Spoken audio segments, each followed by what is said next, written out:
Good evening and welcome into the Pacers Podcast Show. I'm Kyle Newman, your host. And I'm Rhett Hensley, your co-host. We have a great lineup for the next hour. We will discuss if the NBA is too soft, talk about if the NBA policy on the age limit of players entering the league should change, chat about the Pacers' new, quicker, smaller style of play for next season, and discuss the top 5 Indiana uniforms in their history. Rhett Hensley, 13th Pacers Podcast Show. We're moving right along here as summer gets closer. Great. It's great to have you back. How are you doing tonight? Oh, I'm doing just great. Just got off work. Is that right? Making the dough. Hey, that's always a good thing, let me tell you. I like to make dough, too. Both. Oh, you do? Yeah, both kinds. You Pillsbury Boy? Absolutely. You betcha. All right, well, let's get into this. We've talked about this numerous times together, Rhett. Now it's time to talk about it on the show. Is the NBA too soft? What do you think? I think it is. I think there are a bunch of girls out there. Okay, all right. And I guess what? I'm going to agree with you. But let's elaborate a little bit. We can't just leave it there. So why? Is it the players' faults? Is it the rules' faults? What is it that you think makes the NBA too soft today? Well, it still wouldn't change how Blake Griffin plays. He'd probably still slap somebody. Exactly. A lot of players still would play like that. They do. Yeah, but I think it's all the rules they've set in place. I mean, first of all, I don't think anybody should be getting a technical if they start shoving another player. Now, if they throw a punch or something like that's could be ejection worthy or technical. I don't think that somebody should get penalized for shoving somebody else. I mean, it is a contact sport, and it's going to be physical. Let them play out. I agree, and let me just say this, and I think it mainly is the rule, because back in the 80s, 90s, you had physical play. I mean, you weren't even getting a technical if you were throwing a punch at a player. Just watch Bad Boys. Exactly. Just watch that or watch our favorite Reggie Miller. Happened all the time. Rarely get thrown out of the games. And if that happened, if the Reggie Miller getting attacked by Michael Jordan happened in today's game, that would be not only you're out of the game, flagrant 2, you're gone, but it would be a multiple game suspension, and it would be fines on top of that. Exactly. And I think that I agree with you. It's an issue because it should be a physical game at that professional level. I think fans like to see the physicality. And I will say this. This is very interesting. It came from the Black Mamba, Kobe Bryant, just over a year ago. Love me some Black Mamba. Yeah, well, hey, this is something that he said when he was talking about the NBA today. He said that flagrant fouls make him nauseous, and he said that today's game is more of a finesse game. It's more small ball, which personally I don't really care much for. I like kind of smash mouth old school basketball because that's what I grew up watching. I also think it's much less physical. Talking about today's game, the lack of physicality, I agree with him. Right? What do you think about that? Go old school. Exactly. I mean, they're entertainers first of all, and I feel like the Indiana Pacers did set that rule in place after Malice at the Palace. I feel like that's why they started having more structure. So things like that wouldn't happen. But you also got to think that it's rarely going to happen if you keep things under control. I mean, we're not talking about going out in the crowd and punching a fan or something like that. But we're talking about pushing and shoving, trash talking. It's just, I find it very, very dumb to penalize somebody for shoving another player. And even if that other person provoked it. Yeah. That's ridiculous. You're defending yourself. It is. You are. And yes. And that's, I think fans, you talk about that nostalgia, that's what fans like. They remember that old school basketball, Michael Jordan, the Pistons, the Pacers, and Reggie Miller. I mean, that's entertaining to watch. It's like watching a hockey game. That's the other thing I was going to compare, to the other professional leagues. And you look at the NBA. Okay, the NFL is in the NBA's direction with some softness, and a lot of fans are turned away about that because of the rules they have, where you can't even put your hands on a player without a 15-yard penalty being thrown for pass interference, and that's frustrating. And that sparked a lot of debate around that topic in the NFL, much like it is now in the NBA. But aside from that, the NHL is a very physical league, and I think that's why fans love it so much. It's part of the game to get physical, the gloves are off, pal, and you're going right at them like Rock'em Sock'em Robots. I mean, man, that is entertaining to watch. It's a man's game, right? And men are aggressive, and you get angry, right? And you get your testosterone's flowing, and you've got you know what I'm talking about, Rhett, because you've got anger. I think built you up sound in you. psycho. That's right. Hey, you got it built up in you, and you got to just release it. You got to release the dragon, and I know, you got to release it. That's what the NBA has gotten away from. And other leagues are following suit a little bit, but even soccer's physical. I mean, they're knocking each other down. So when soccer's more physical than the NBA and the rules, that's just an issue. The NBA is a physical game. Basketball is physical, and they should adapt. The rules should blend with that physicality. It should allow for it as part of the game. I'm not saying that you allow an all-out brawl, because that's obviously not a good thing. But allowing, adjusting the terminology to the rules is another thing. And that's where I think the NBA had it right in the past. Now, we'll get into it a little bit more here, but I do want to finish what Kobe Bryant had to say in full, because it really puts it into perspective. He said that I like the contact. As a defensive player, if you enjoy playing defense, that's what you want. You want to be able to put your hands on a guy. You want to be able to hand check a little bit. The truth is, it makes the game where players have to be more skillful.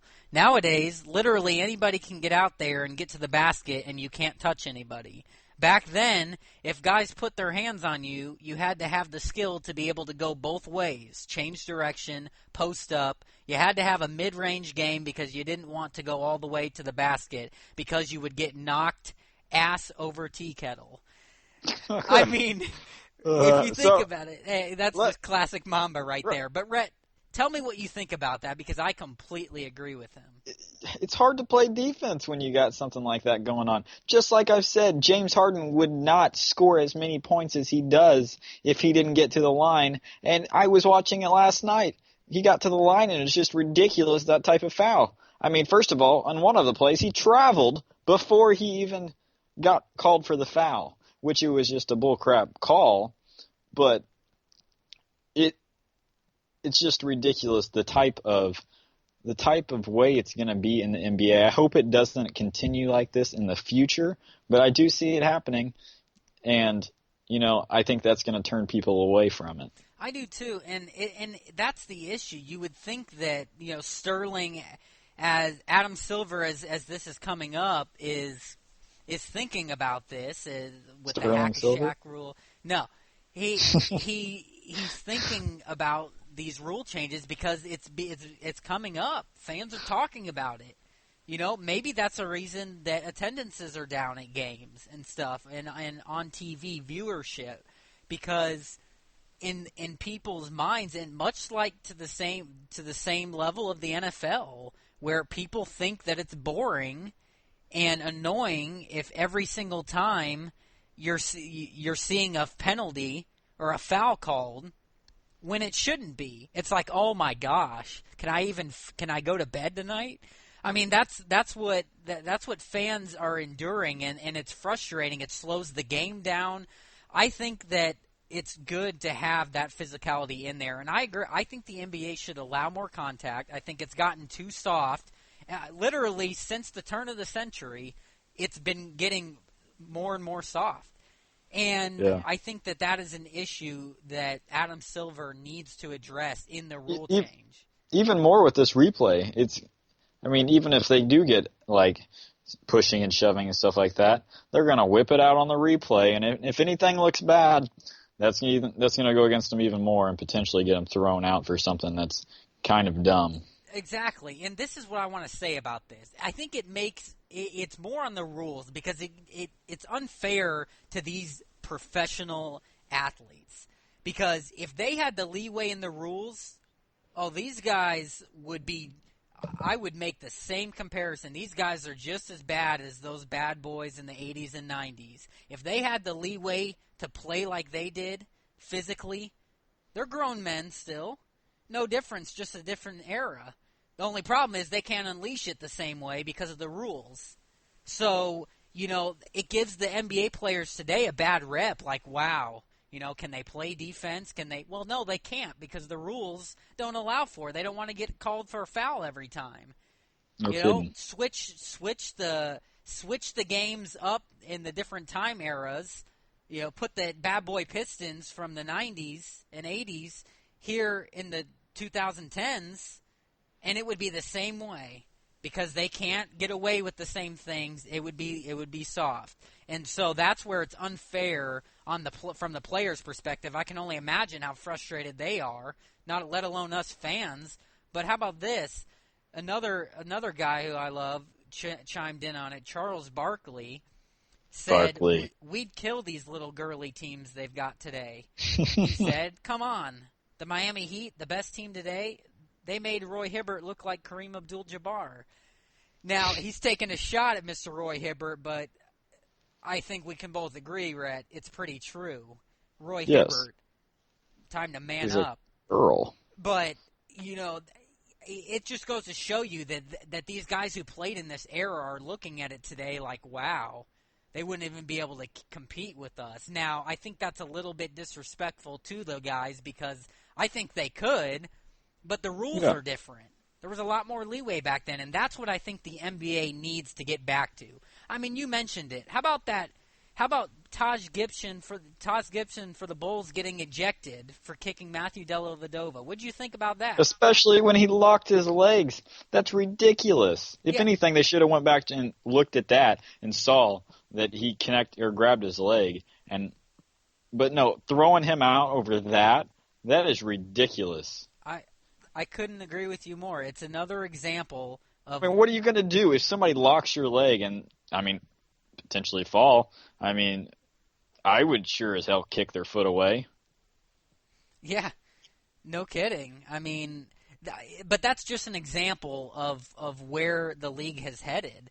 That's where they are at now. A foul on every little thing. And it's not even that.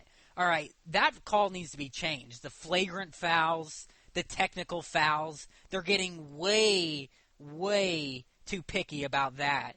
But I agree with what Kobe said, touching a player. And this leads into the flopping rule and where there's problems there. Because players are now taking advantage of the rules that way, and they're not even being touched. That's why I have such a problem with that rule. And it's just another example of if they would let them play a little bit. It should not be a foul if you get your hands on the defender and they're trying to back you down. They give you a little shoulder bump. Oh, that's a foul. It's ridiculous. You see more physical play without fouls being called for a high school girls game. Exactly.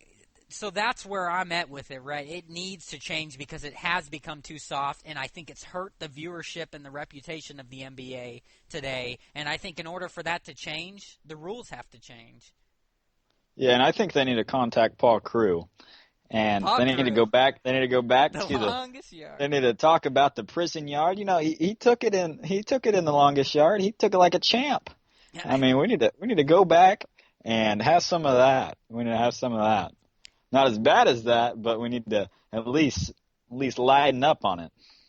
Yeah. So hey, I don't disagree with that, Rhett. I guess we will see, but Adam Silver will be discussing these things in the near future here as the summer approaches, and we could see some change. Let's hope, for the sake of the game, that we do, for sure. So we will see, though. We will see. Let's transition, Rhett, though, into this next segment, and as we're on the theme of rules, let's talk about the NBA policy on the age limit. Players entering the league, should it change? What do you think? They're adults. Let's hear it. I mean, what are we in, kindergarten? Get Get everything our decided coloring for books them? out. Line up, class. First If a man doesn't want to go to college, he doesn't have to. That's right. And that's in real life. This is America. So if you're telling a man that he can't go into the NBA, that's first of all ridiculous. And what are we going to do with the people that actually don't go to college? They go out. Some of them could start a business. Some of them could go straight into work, or some of them can go into welfare. But that's a different story for a different day, for a different show, for a different length. Yes, but you're telling me that you're making somebody go to college when they don't want to, or their family can't afford for them to go to college, and not have that money if they could go in the NBA. I find that ridiculous. Look at all the great players that came out of high school. I mean, the Black Mamba himself. That's right. A great example. And just plain and simple, they need to have the choice. They do. It should not be mandatory to go to college. And raising that, I think it's dumb. Yeah, I think it's dumb to go to freshmen. It's a professional league, and other leagues still have where they allow high school players to come out, and I think that's a testament to they believe that concept and the tradition of it. Like, okay, they're adults. MLB, NHL, these things. It's an area where I think that it's another situation where it should change, but I don't know if Adam Silver's on board. And I'll get to that in a second, but let's just give a little background on it. The age limit requiring American players to be 19 and a year out of high school is what the current rule is. And this was implemented in 2005. So it created a system where players would simply go to college for a year and then declare for the draft. So, what a waste of time. Yeah, now there's discussion that it could change to where Adam Silver kind of likes the idea of upping the age limit to 20. So now this would require 2 years in college. So it seems as if we're going in the wrong direction here. First of all, you can't even get a degree in 2 years at a 4-year college, and especially for athletes. I mean, I would expect them to go at 4, nothing any earlier than getting their degree. So why make them go and go to school for a certain amount of time when it's not even going to accomplish anything? Yeah, you know what? And let me tell you, and this gets on a whole nother topic and would be great for a different show, and it will come. But this man, Mark Emmert, the president of the NCAA, has a lot to say about this, and is another of the several reasons that people are so upset with him and wanting his head, because he is involved in these discussions. The fact that he wants to have some power in making these players come to college first instead of going right to the NBA, he's had discussions with Silver and the commissioner. It's directly involved with him. I'm sure of it, that it is because of this man that this age limit is now wanting to be pushed a year later. He's all about it, and I think that it's a problem, right? And the fact that, Adam Silver's done a great job as commissioner, but these rules that are coming up, I mean, these are big decisions that he's going to have to make, and it could really, some would say could make or break his reputation, who's done a pretty good job so far. But if you start going in the wrong direction with some key policies, that could be detrimental, don't you think? Yes, I agree. And this rule, honestly, I agree with you. You're an adult, so why change what it was in the past? Because in the past, you had it there for a reason, right? So if it was that way from the beginning, shouldn't you keep with the tradition? You believed back then once that, oh, okay, well, they graduate high school. They have the right to decide if they want to go to college or not. So they're an adult. They want to go to the NBA. Why not? Is that any different it's a than risk. somebody who wants to decide to go to college that's not an athlete or not, or get a job working minimum wage? That's the beauty of working and living in America. You have the freedom of choice. You don't have to be told what you need, what you do, and what you don't have to do. And I think that's a problem when you're speaking about a professional organization. There's already issues enough at the NCAA level, and Mark Emmert and these whole should the players get paid and stuff. But we're talking about the NBA. That's a problem to me, Rhett. What do you think? I think it's crap. First of all, it's like you're starting a business. I mean, you're going to make them to go to school before they can start a business? Is it their choice that they want to start a business? Exactly. Do they have to go to school for 2 years or a year? No. They can go right out of high school, and even if they're 18, they can start their own business. If we want to go on Shark Tank, little kids are starting their own business. I mean, there's a 13-year-old the other day on there. It's called risk and reward. Exactly. And here's the thing. I think that you look at the players that came out of high school, the Kevin Garnetts, the Kobe Bryant, Tracy McGrady's of the world. They turned out pretty good, and it's going to happen. Now, there's going to be players where it wouldn't, but they make that decision, and they fail just as, somebody else would fail going to school or starting their own business, whatever it may be. You make that decision, and then you live with that decision. It's not saying everyone's going to pan out. Not everybody's going to be built and physically ready. But there are some that are, and they deserve that chance. Yeah, and the people that tear their ACL in college and ruins their career. I mean, they could have had the chance. Some of them more than likely to go into the NBA, but because they made them go to college 1 year, that potentially ruined their chance. Exactly, and I will say this. I think it's bad for the game. I think it's bad for the college game. I don't like the one and done, and there's a lot of people who agree with me on that today and are really irritated about that, is the Kentuckys of the world, the Dukes of the world, that continue to have one and done players.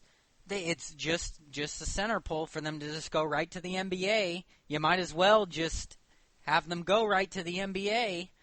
Does it really make a difference? They're not even through their general eds. They're not taking it seriously. Yeah. They have one goal in mind, and that's to go to the NBA.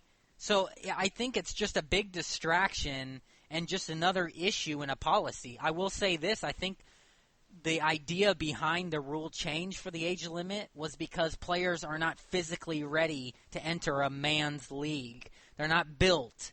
They're not mentally ready. Well, you know what? That sounds a whole lot of that sounds a lot of opinion based from people, executives, leaders in the NBA who didn't play. So do they really know what it's like, being athletes at that level and being ready? Because I'm pretty sure everybody's different. And I'm pretty sure some of those executives probably didn't even go to high school or go to college. So for somebody to open their mouth about that, I mean, did Donald Trump go to college? I don't think so. Good question. Well, it's another example. Yeah, it's another example of that factor of, okay, well, should you really have the authority to decide when someone's ready or not? Because that should be the person's own decision to make. Because, I tell you what, again, we mentioned a few players. It sure turned out well for Tracy McGrady, Kobe Bryant, and Kevin Garnett. They sure seemed ready because they immediately made an impact in the league. And they were only 17, 18 years old. So that's my point. There's a wide range of players, even when you come out of college. If that's their argument, okay, you stay 1 year more going to college. Are you really that much more ready? Are you telling me that Willie Cauley-Stein is that much more developed and ready 1 year into college than if he was the year before? Because he's not a very built dude. There's a lot more built dudes than him that were becoming right out of high school. Talking about Cody Zeller, still wasn't even built when he even went into the NBA. Cody Zeller, that's another point. Even when they come out 4 years, they still might not be ready. They're still only 22 years old. They're still going up against 35-year-old men. Okay? So I think it's an irrelevant argument for them to make to have that rule based on that for their health. Please. If they're not ready. Just putting more money into the NCAA's pocket. Exactly. As I feel. That's all it is. That's what Mark Emmert is, and that's how he sees, and that's how he thinks, and that's where his kingdom's going to come crashing down pretty soon. It's another topic for another show, for another day, for another hour. But the thing is I think that the health concerns, these executives, they make the decision to draft these young players, okay? They're not guaranteeing them that they're going to play. They still have to earn it. So regardless, if they feel that they're not ready, then they won't play them the first year. They're going to develop them, or they're going to go down to the D League. That's how it works. That's how it works in baseball. That's the part of the game, and I think that the NBA needs to wake up to this aspect of this rule, and I think Adam Silver will make a wrong decision. He'll regret making the decision to then increase it another year. In the long run, I think that will add to the problems for the NBA. But I will say this: if these eligibility rules goes to the table where Silver tries to push this for change, the NBAPA will fight it. There's been a lot of reports on it. There are players that are represented in this players' union right now. LeBron James, Derek Fisher, Chris Paul. There are a lot of players who are very heavily involved in the NBAPA. Derek Fisher's still in the player association? Yeah, I think so. I think he's part of the association and the coach. But regardless, it's the players, I think like we do. I think that they agree. They want that talent in the NBA. I think they think that they should have that decision being an adult. And I think that it's another issue in the system that they may just win, because this is a big topic for debate, and I think that they have a lot of support from big-time current players and coaches. I think that it would bode well, Rhett. But any final thoughts on this player limit, and if they do decide to change it to 20, what do you think that's going to do to the game as far as the image? I think it's going to, first of all, put a bad image, and I think Adam Silver, he's going to regret it. He's going to regret it, and if they're going to do that, then I think the NCAA needs to fork up some cash for those players that have to stay, plain and simple. But that's another topic for another show, day. another day, for another hour. Hey, we get that. But by the way, we will sneak this. Rhett and I are going to be coming out with a second show. It'll just be called Here Sports. We'll talk everything. We can talk NCAA. We can talk NBA. Nothing specific. It'll just be in the open. It's going to be another great talk show that we've talked about doing and starting up. It's going to happen soon. So tweet and retweet. Exactly. Get that show out there. Look forward to that, because that will be coming along with the continuation of the Pacers podcast show. So this will be good stuff to come, but we will be able to discuss things like that whenever we please on a show like that. But Rhett, for the Pacers, this could even still affect, this will affect Indiana as well, as if they're looking for players that they want that are young. There's a lot of good basketball players in the state of Indiana, Kentucky, surrounding areas that are young that probably have the talent to go right to the NBA. Exactly. and because of that are now limited and might change them getting them or not. Yep. Because now, they got to go to college for a year. Okay, well, do they decide they want to stay in college longer? What college do they go to? Do they even get that playing time? So it really affects things, and it'll be interesting to see, to say the least, how it plays out. But I definitely agree with you. This policy should change, and I think we're going to find out soon. Again, another topic that will be going to the table for these two organizations here in the NBA to talk out. They're going to be butting heads, Rhett. So we will. Yep, they'll be batting heads. That's right, home run. They may be batting heads for all we know. For crying out loud, it could get physical. No kidding, no kidding. So we will see what happens there. But let's transition, Rhett. Let's get into the next segment here. All right. Let's talk about the Pacers' new, quicker and smaller style of play for next season that they want. That's what they're looking for. They're looking to play smaller and faster next season. That's getting away from what the identity's been the past several years. First of all, they've been defensive-minded, but they've been a team where it's not been smaller. It's been bigger with the big man Hibbert and David West, the players that they bring off the bench, and the Jan Mahimi. I mean, they traditionally have gone with a bigger lineup. Even Paul George is a pretty big man at the small forward position. So this will be interesting to see how it plays out. Now, I will say this. I think, Rhett, that they will still keep their identity of defense first. But if they look to play smaller, how effective will they be on defense? If they have a smaller lineup, they may get torn up down low. What do you think about this whole playing smaller and quicker next year? What do you think?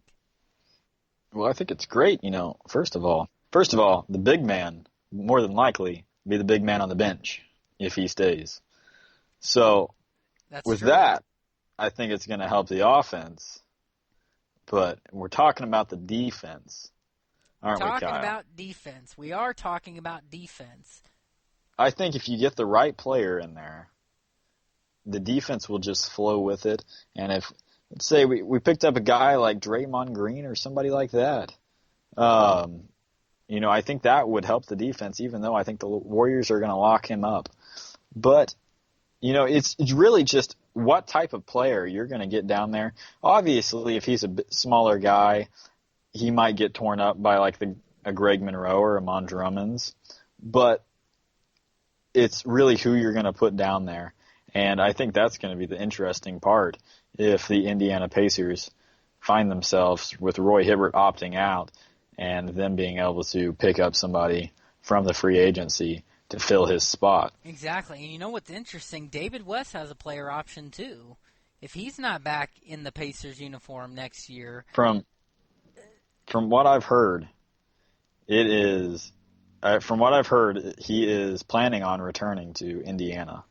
Blue and gold. He's staying faithful. Hey, now, he still has Roy some Hibbert, left in the tank. Now, Roy Hibbert, he's spending his summer in Los Angeles, and he did not do the celebrity softball game in Indianapolis, and that shows signs that he isn't going to be back. That's he's what not people 100% in anymore. That's what people say. That right there shows that he's leaning toward a certain way. Well, I tell you what, you can see that it's coming. I think we both agree that we want to see it come.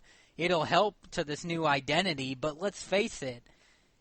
You think that it sounds very intriguing for him to stay in Indiana when there's talks about, all right, well, if you do stay, Roy Hibbert, you may not start.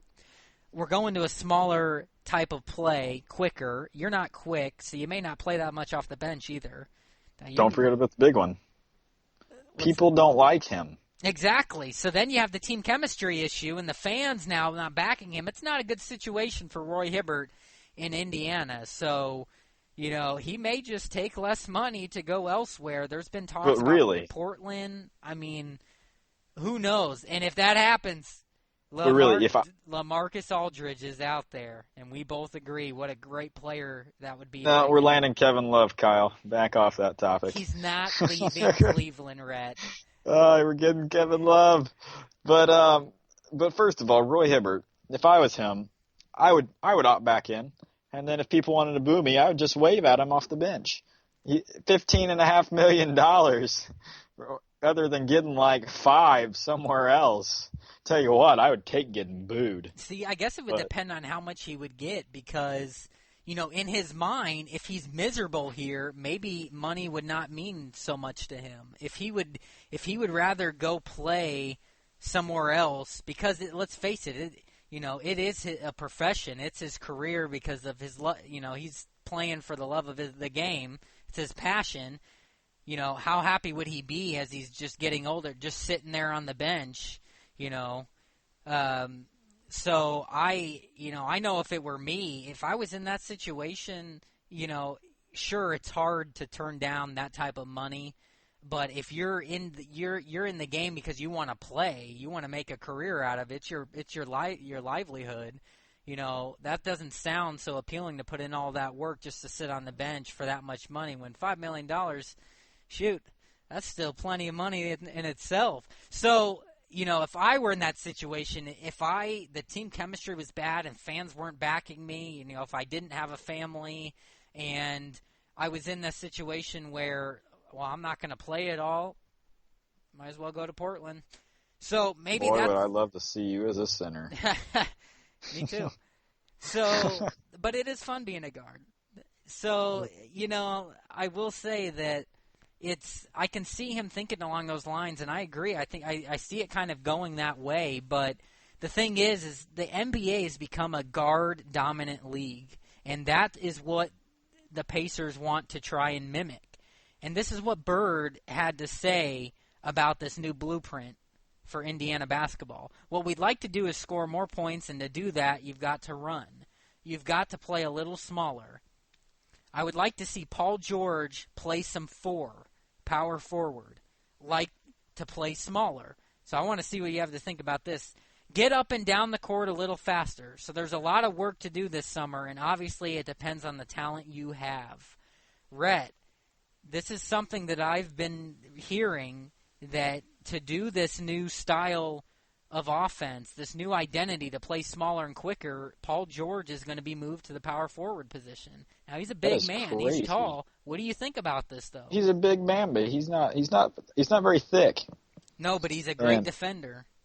He is, but he's not very thick. And once he gets down there with a big boy, with a big Bubba, I feel like he's going to get bossed around. This is what I'm talking about, though. Bit. This is what I'm talking about when I say, okay, when you're deciding to make the decision to play smaller like this, you're sacrificing your identity of great defense, because it may or may not pay off. That's why I was asking, do you think that if they do this, the lineup's going to shift around, they're going to be smaller, how much will their defense decline?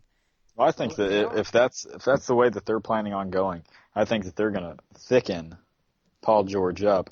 He's already gained some weight over the course of the season, and I think that he's going to gain some weight and be able to play that more aggressively at the power forward spot. But that lineup right there, if they end up getting Rodney Stuckey back, George Hill, Rodney Stuckey, C.J. Miles, Paul George, and let's say David West, that they're going to have a shooting team. They will. And here's the thing, though. So the Pacers have seen, I think, how well it works based on their opponents and observing teams in the NBA, and maybe why they're wanting to go to this. Now, they're a great defensive team, and I think it could work with Indiana. I just would be curious to see implementing this change with this core. How well would it develop the first year into it? Would it take some time? Is it going to affect the defense? Are they going to drop? Is the offense good enough to make up for the lack of defense that may arise with some loopholes? It kind of plays along into what we'll get into here in a second. It kind of depends on the draft, what type of player do they bring in and who do they bring in the offseason here to try and pick up. But, Miami used this philosophy to beat the Pacers in 2013 and in 2014. Atlanta pushed the Pacers to the brink in the first round of the playoffs by viewing this last year. And they've seen how Golden State, San Antonio, Boston, these teams have succeeded with this new change. So I think that they're willing to adapt. And you have players, okay, this is where it would get interesting with the lineup, Backup point guard Rodney Stuckey this past year was the number 3 scorer for the team, 13 points per game. And he's going to be a free agent, but Bird and Vogel are confident that he will be back, which we both agree with would be good. Okay, yes. George is going to be expected to be back to his all-star performance. George Hill, as we talked about on last week's show, led the team and had a career high in 16 points per game and showed the lethal scorer he can be. Who George Hill at times can be a pretty good defender. At other times he can struggle a little bit. But David West, depending on how healthy he can be, is still a bad man. Mm-hmm. Good defender. Roy Hibbert's a good defender, but may not be back and may not be as much of a factor. And he declined defensively this past year, so who knows how effective he would really be. But it's like trying to catch a bubble on your hand. It's just very hard. It's very hard. Exactly. Now, here's the thing, though. That's a good point. That is a good point. But Vogel said the idea of this new style of offense, he says, I'm excited about it. Look, we've been in the bottom third of the league offensively for a couple of years now. Our style of play is based on how our roster is set up and playing to our personnel's strengths. But I really think using Paul at the 4 spot could, A, make us faster, and B, give us better spacing to be a better offensive unit. I like it. I can kind of picture him being placed in that position. And especially the work he's going to put in this summer, I expect him to come back looking like LeBron James. He has been working hard. His fishing trip. Exactly. Hey, a man's got to fish. Right? Yeah, he's at the regionals. Right. Hey, those fish that he's catching legit are a great arm workout. I mean, for seriously, those things weigh as much as you. So that doesn't take much, though. No, it doesn't. So it's legit. I think he will come back. It'll just be interesting to see, is he back to the level of Paul George that we expect him to be at? That will be the key. But I don't disagree with this change that they're wanting to implement. I'm just curious. I don't know exactly how it will work. I like the idea. We've seen it be successful. If anything, one thing I know is I will not doubt Frank Vogel on decisions he makes. I think he's a great coach and he's a great defensive coach, and he knows how to get this squad ready and prepared. And they're working hard, man, this off season, and it'll be interesting to see how it plays out with it for sure. But I mentioned it a little earlier. This new style, it could dictate the draft choice, right? Exactly. And it could be interesting. We both believe that they should take a big man. Okay, obviously I'm all in for Frank Kaminsky. Apparently Birdman wants Willie Cauley-Steins. Yeah, well, right now, as a lot of the projection boards are really pretty close at having Kelly Oubre, Miles Turner, and Bobby Portis all around our picks. Now, unfortunately, right now, Frank Kaminsky is a little bit behind us, just a couple spots at the Phoenix Suns. But let me tell you something. Frank Kaminsky needs to go to the Indiana Pacers. No, I do not think that the Pacers should draft small to play with their style of small that they're looking for. I think the Pacers should draft the big man because they will need it to replace Hibbert. And if they can't get somebody, a free agent like a LaMarcus Aldridge, somebody key, or a Kevin Love like you keep wishfully hoping for, then they need They need a good big man to develop. And I think it has to come from this first pick in the draft. but they do believe that it could mean that it would change some things with who they end up drafting. Rhett, what do you think about that? Should it? I don't think that they should try and draft somebody for smaller just for the fact that they might need somebody in the long run for that. But I think that first of all, I think if there's a good point guard and it falls back into our spot, then I think they should take him. If there's no decent players that are big there. So, I don't think that they should necessarily draft a smaller, center or power forward just for the fact that that's what we're wanting to play. But if there's a big guy that can run the floor and can be a good backup or something like that, I think that should be great.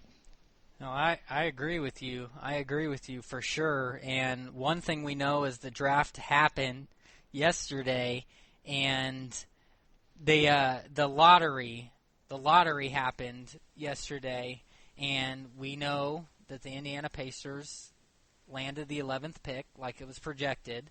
So it is worth mentioning before we get into this last segment, there was a pretty good player in Pacers history that was drafted number 11. What was his name? Who dat? What's his name? I think it starts with an R and ends with an M. And Reggie Miller. That's who it was. Turned out pretty well for the Pacers. Will the Frank Kaminsky be the next one?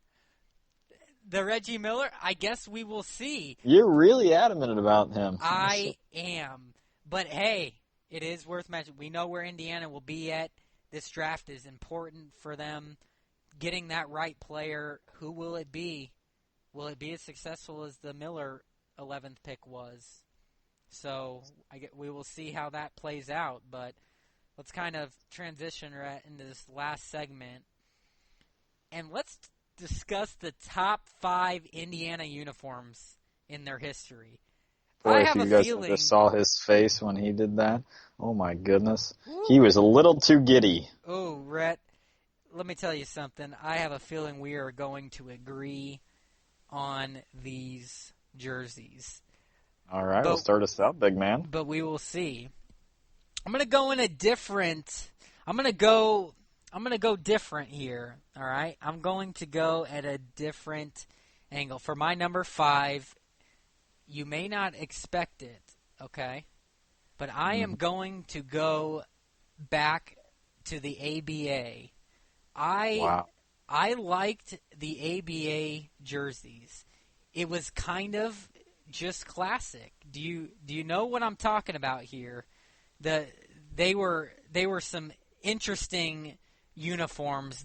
That bright blue color was a absolute great color. That awesome P for a Pacers logo that I think should be implemented nowadays was a top. I really liked the ABA's jerseys. And, And which one is that? They were just they were Oh, with the Pacers hand? Yes. Dunking the basketball? Exactly. I agree. With the little yellow stripe down it? Yes. They were so, I thought that they were so interesting, and it was right in that's right when they were transitioning with their ideas of, and they were, after they won those 3 championships in the ABA, they really struggled, and that they transitioned into this different design in the uniform. They kind of took that Pacers basketball in the white and the blue color to a whole new level from a marketing standpoint in designing it. And I liked where they were going with it because they needed change because they were miserable after those championships when they first entered the NBA. So that's my number 5, back to the ABA days, right when they had won their championships and before they were entering the NBA. Rhett, what is your number 5? Well, Kyle. Well, look I'd at have you to agree smiling. I'd have to agree with you. That is in the top 5 of my favorite Pacers jerseys. They're classic. It's a great jersey. It's a nice little. I think that they brought those back not too long ago. Am I right, Kyle?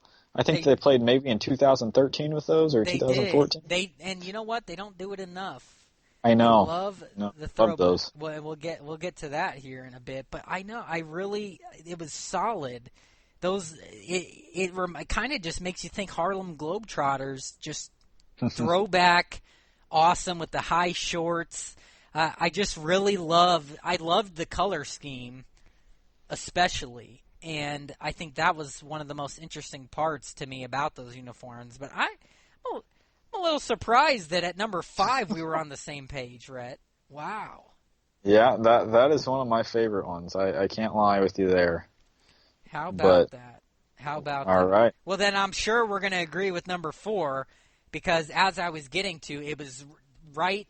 They transitioned right from that basketball into the little racer blue and yellow, or With the a little lighter yellow gold. stripe across it. With the yellow stripe and the Pacers blue with the little line in between the E and the R.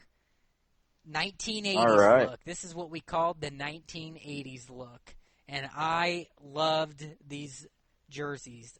The young Reggie Miller, when he first entered the league, they still had these going.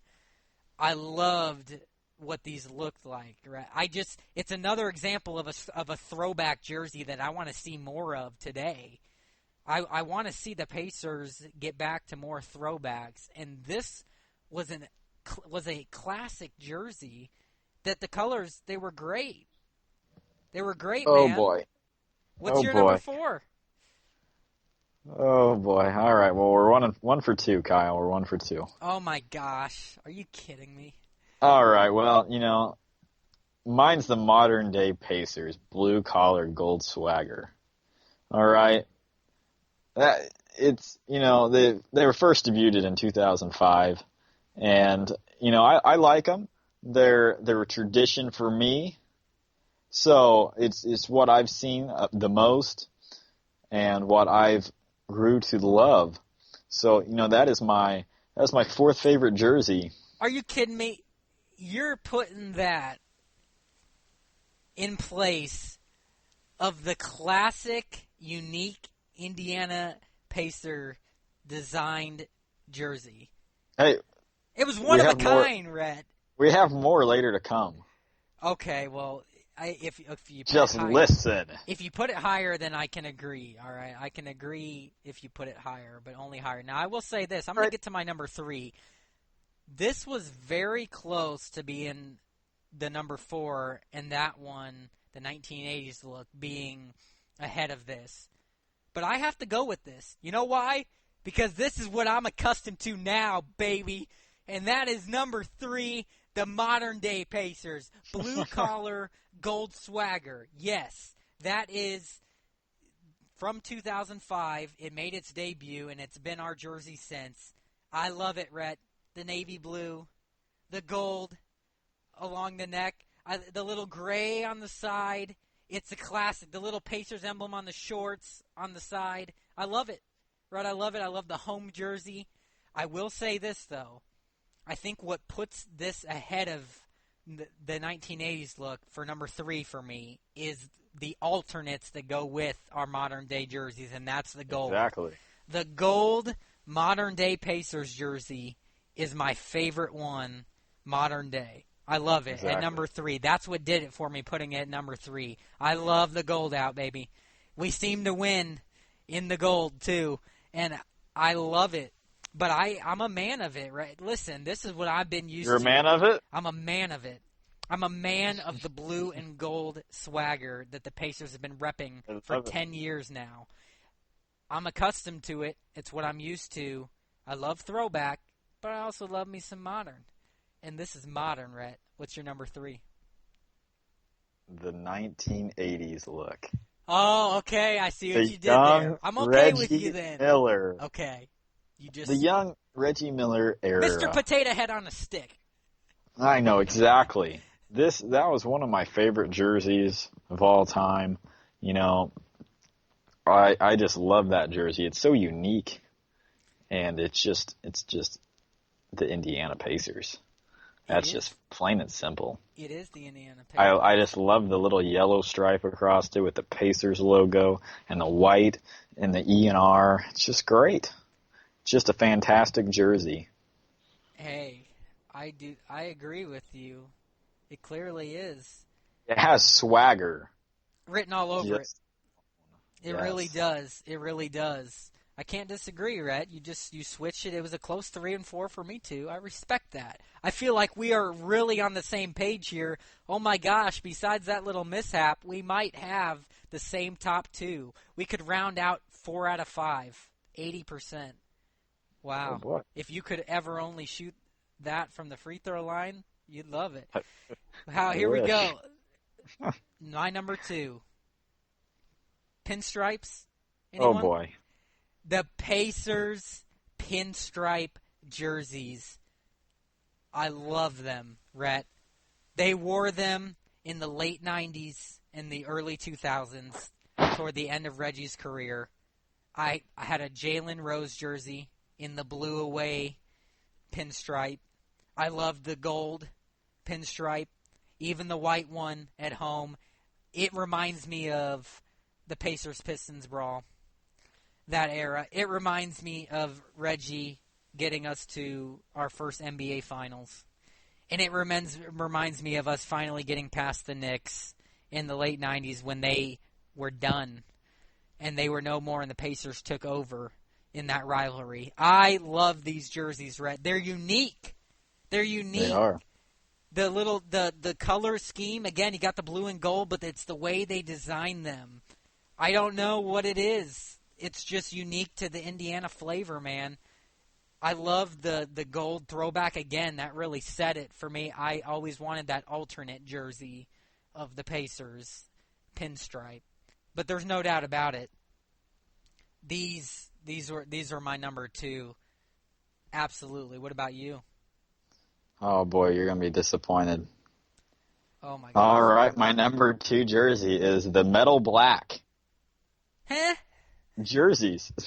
No, I'm just kidding. The pinstripe is my number 2. I love the pinstripe whites. Oh boy, that's one of my favorite jerseys. We're still on it. We're still on the same page, and they do still wear these jerseys at times in some of our home games for throwbacks, but not enough. Don't you agree that there needs to be more throwback? Yes, and I just sent you a throwback to your phone, Kyle, and I think that it's going to make you crack up. Technology. It's going to make you crack up. Yes. But, that is just one of my favorite jerseys. That is something that, it's what the 1997-98 season when they set that off. Good grief. Still the Reggie era, and, brought back the brawl. It's just great. Well, how about the little Jeff Foster I sent you? How about Jeff Foster? I tell you what a player! Nice picture. Right? I know. That little inside joke, folks. But regardless, we agree. How can we not? It's a beautiful jersey, absolutely. And let's face it, they need to go back to it more. More retro. Exactly. My favorite retro. My favorite number 1 on the list throwback. We were so successful in them this year. Yes, ladies and gentlemen. Yeah, the buddy. Flo-Joes. They absolutely define Reggie in his career. He rocked these Flo-Jo jerseys. We got it, Kyle. Victorious. Late 80s and the mid-90s and early 90s. About a 10-year span. These jerseys were absolutely phenomenal. We only lost one game in them this year. Unfortunately, it's the one that ended our season. But let me tell you something. The Flo-Joes are beautiful. They have a great visual effect to them. Got the blue and the gold stripes down the side. The classic Pacers font in the middle just looks great. And then you got the white. I just loved. And then Reggie would blend so well because he would, on his left wrist, he would wear that matching wristband with the blue and gold, the stripes. The Flo-Joes, Rhett, is it any question it's number 1? Yeah, it's number 1. No doubt. No doubt. They set the stage. They did. They did. It was a great jersey. What do you love about them? I love the gold and blue down the sides, and it just really catches something with your eye, especially the yellowing around the numbers and letters. It's phenomenal. Okay, they are, but let's face it. The great Pacers teams came out of these jerseys, man. 4 straight first-round appearances from 90 to 93. Set the stage for the Eastern Conference Finals in 94-95 against the rivals. Mark Jackson, Reggie Miller, Rick Smits, Haywood Workman, Byron Scott, the Davis boys, 25 fourth-quarter points, the Memorial Day Miracle, 8 points in 9 seconds. It's pretty simple, Rhett. Flojos are the best in Indiana Pacers history. Exactly. Not even a question. So much history was made in them, and they made some history in them this year. Rhett, let's only hope that they bring them back next year and can have the same success. More throwbacks, right? Exactly. I love it. That's what we want. That's what we want, and I love it too, Rhett. And you know what? I love talking to you, but it's time to get off because our show is over. It is. Wow, what a quick one. What a quick one it is. That's time flies when you're having fun. All right. Exactly. So that is all that we have for tonight's show. To recap what was talked about, we discussed if the NBA is too soft. We talked about if the NBA policy on the age limit of players entering the league should change. We chatted about the Pacers' new, quicker, smaller style of play for next season. And we discussed the top 5 Indiana uniforms in their history, where Rhett and I agreed with 4 out of 5. Until next time, folks, thank you for tuning in to our show. Feel free to leave any comments. Tweet and retweet the show at Kyle M. Newman and at Rhett Hensley and even at Indiana Pacers Talk. Again, we will be back at it next Wednesday by 8 Eastern Time. I'm Kyle Newman. And I'm Rhett Hensley. Have a good night. Go Pacers! Go blue and gold.